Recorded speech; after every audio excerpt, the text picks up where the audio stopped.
Janie Pendleton. We're back in our little homestead. We want to thank you for joining us.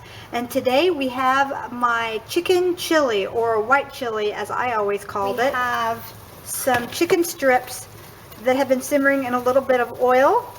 Olive oil is great if you're cooking chicken on a lower temperature and letting it get nice and tender.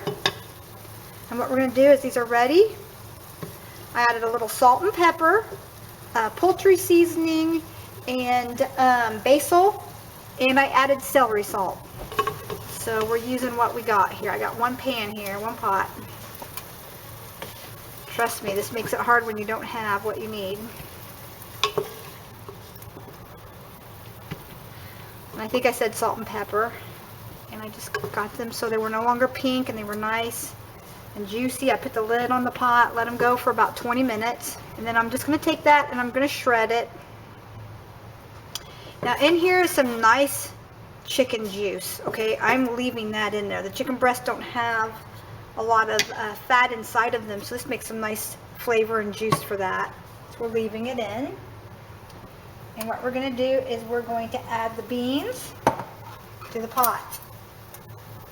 And I don't have my home canned beans with me, but these are cannelli beans, and I just got 2 of the cans of cannelli beans. And actually these beans are great because they're going to help thicken up this chili, the little sauce in there. See that thick stuff in the bottom? Oh yeah. Alright. And I chose a flat wood spatula here so you don't really hear me stirring so much. I don't want to tear up my new pan. Alright. And here's just some diced potatoes. Normally I'd use my own, but again, I didn't have a full garden this year, so potatoes wasn't an option.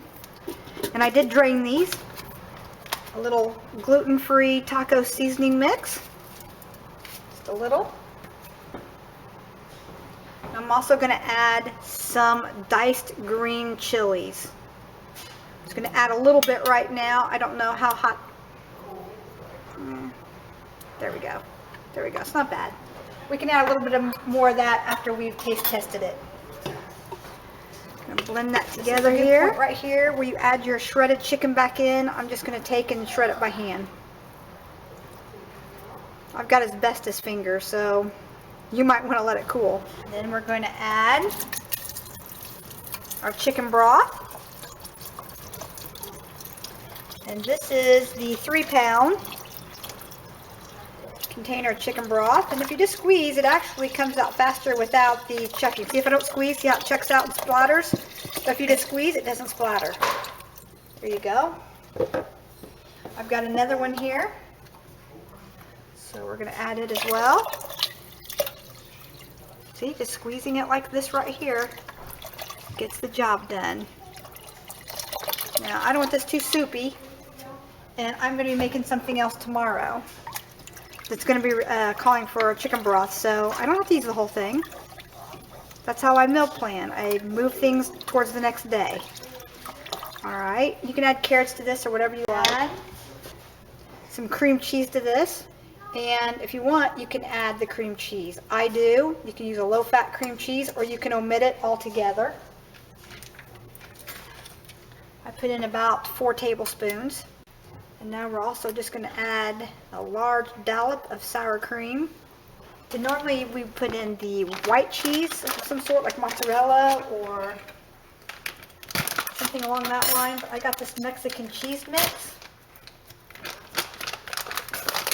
I'm adding that as well. 2 handfuls should be enough, and that leaves us enough to put a little bit on top. Let's get my paddle here going, and we're going to crank up the heat here. There we go.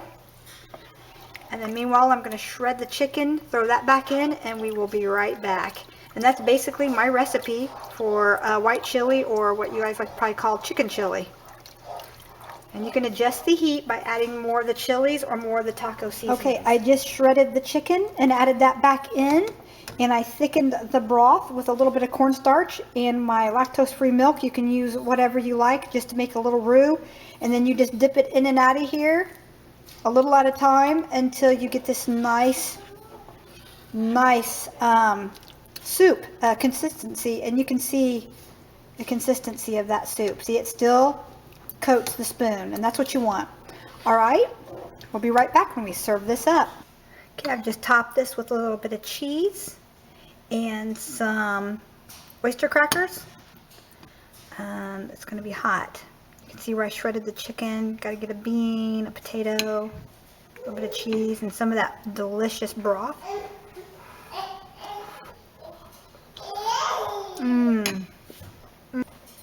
That's spiced perfectly. You could add a little bit more chilies to this, or instead of the taco seasonings, you could add the chili seasonings. Normally I add chili seasoning, but I was out of that and I accidentally grabbed taco. So we use what we had, and to be honest, the spices really aren't that different. Could probably use a little bit more of the green chilies here. Delicious. Be sure and give my white chicken chili, whatever you want to call it, go ahead and give it a try. It's easy peasy, okay? It's great for a quick cold night. This is Janie Pendleton with Our Little Homestead. Be sure and subscribe because we'd love to have you here on Our Little Homestead. Remember, we're nearing 100,000 subscribers, and you know what that means. The big contest is coming up, so be sure and share this video and hit the like button and leave any comments down below. And what is your favorite white chili or chicken chili recipe?